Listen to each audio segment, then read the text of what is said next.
Hello बच्चों, let's see the question. The question is electronic configuration of fourth transitional element is.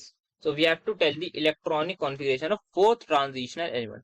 तो यहाँ पे जो की कंसेप्ट हमारा यूज होगा इस क्वेश्चन में, वो हमें बताना है फोर्थ ट्रांजिशनल एलिमेंट की electronic configuration.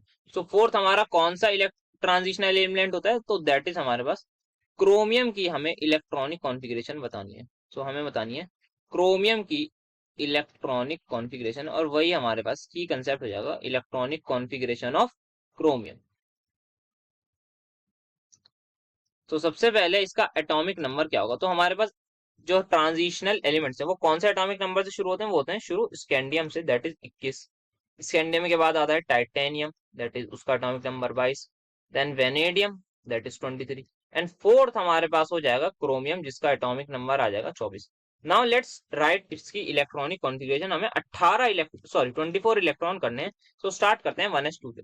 So it will be like 1s2, 2s2, 2p6 10 electron हो गए, 3s2 12, 3p6 18 इलेक्ट्रॉन हो गए. नाउ हम किसमें भरेंगे? 4s2 में, और यहाँ पे हम भर देंगे 3d4 में. तो ये हमारी इलेक्ट्रॉनिक कॉन्फ़िगरेशन इन जनरल होती है और होनी चाहिए थी. बट ऐसा हमारे पास क्रोमियम के केस में नहीं होता, बिकॉज हमारे पास जो डी सबशेल है उसमें कितने इलेक्ट्रॉन आ सकते हैं? डी सबशेल में हमारे पास टोटल 10 इलेक्ट्रॉन आ सकते हैं. तो यहाँ पे अगर हम देखें जो हमारे पास डी सबशेल है उसको एक बार ड्रॉ कर लेते हैं. तो यहाँ पे डी सबशेल में हमारे पास 5 ऑर्बिटल होते हैं. तो 1 2 3 4, ये 5.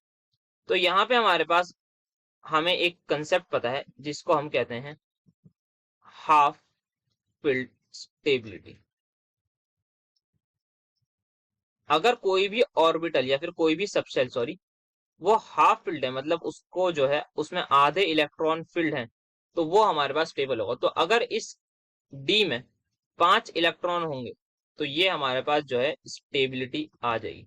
तो due to this reason, because of half filled stability, यहाँ पे ये जो इसका एस में जो एक इलेक्ट्रॉन है वो यहाँ पे आ जाता है, और यहाँ से कम हो के एक इलेक्ट्रॉन यहाँ आ गया.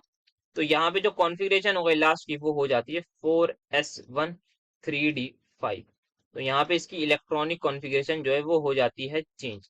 होनी चाहिए थी एक्चुअल में ऐसी अगर हम इन जनरल चलते, बट यहाँ पे ड्यू टू द रीजन कि हाफ फील्ड स्टेबिलिटी हमारे पास होती है, यहाँ पे 5 इलेक्ट्रॉन सिंगल सिंगल हमारे पास रहेंगे, और हाफ हमारे पास डी सबशेल फिल हो गया है, तो यहाँ पे हाफ फील्ड स्टेबिलिटी आ जाएगी, जिसकी वजह से इसकी इलेक्ट्रॉनिक कॉन्फ़िगरेशन हो जाएगी 4s1 3d5.